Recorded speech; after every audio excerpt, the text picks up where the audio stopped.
틸리의 조직신화 세 번째 책을 가지고 계속 이야기를 나누고 있고요. 종반부를 향해서 가고 있습니다. 책의 거의 끝을 향해서 가고 있는데요.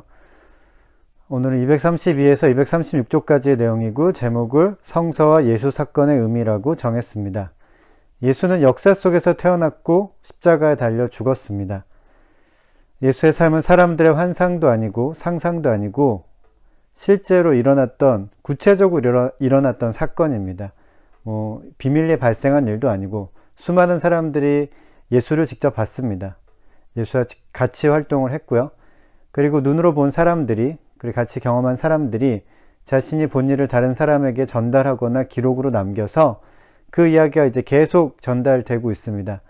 그런데 성서는 예수라는 사람이 실제로 어떤 삶을 살았는지 정확한 정보를 전달하는 데는 사실 큰 관심이 없습니다.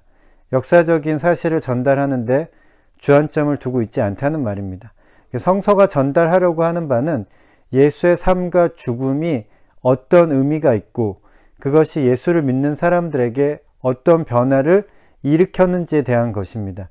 즉 성서는 예수 사건의 의미에 관심을 가지고 있습니다. 성서가 이제 예수 사건의 의미를 밝히는 데 있어서 크게 세 가지 방법을 사용하고 있다고 틸리는 설명합니다. 첫 번째 방법은 성서 자료를 인간 실존 일반이나 특히 초기 공동체의 물음에 대한 대답으로서의 가치에 따라서 선택된 것으로 보는 방법이다.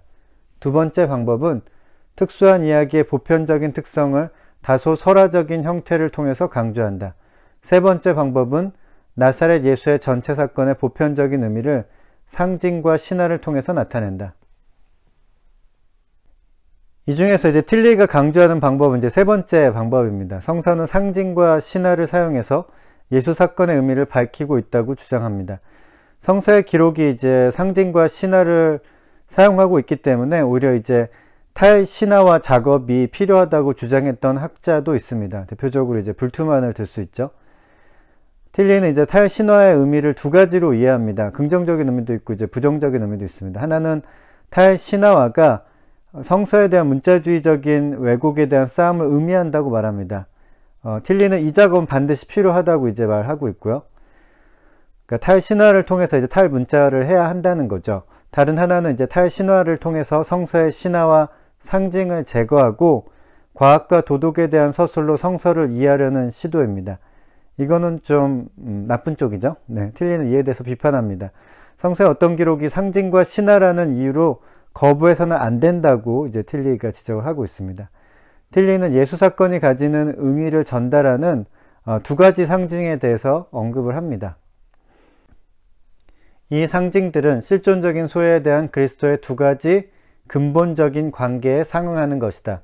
또한 이 상징들은 기독론 교리의 발달과 논쟁을 결정적으로 지배해왔던 것들이다. 실존에 대한 그리스도의 첫 번째 관계는 실존에 대한 그의 종속이며 실존에 대한 그리스도의 두 번째 관계는 실존에 대한 그의 승리이다. 틸리가 말하는 그리스도의 실존에 대한 종속은 그리스도의 십자가이며 실존에 대한 승리는 그리스도의 부활이라는 상징으로 표현됩니다. 물론 그리스도의 십자가와 부활은 구체적인 사건이기도 합니다. 부활에 대해서 이제 논란의 소지가 있지만 그리스도의 십자가 사건에 대해서는 이제 실제 역사 속에서 일어난 사건으로 받아들이지 않는 사람이 거의 없죠.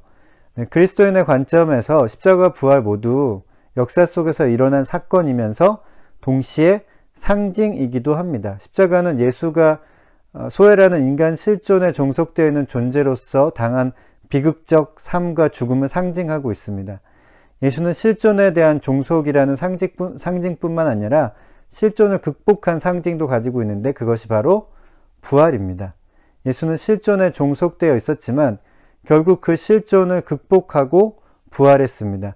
아마 어떤 사람은 실제적인 부활의 증거나 정확한 부활의 과정 또는 부활한 몸의 특성과 같은 것에 더 관심을 가질지도 모릅니다. 하지만 성서는 그것보다 이제 부활이라는 상징을 통해서 예수가 실존을 극복하고 승리했다는 의미를 밝히는데 초점을 맞추고 있습니다. 그리고 이제 부활을 통해 변화된 제자들의 삶에 관심을 두고 있습니다. 그런 의미에서 예수에 대한 성서의 기록은 충분했고 아주 적절했다고 볼 수 있습니다. 오늘은 여기까지.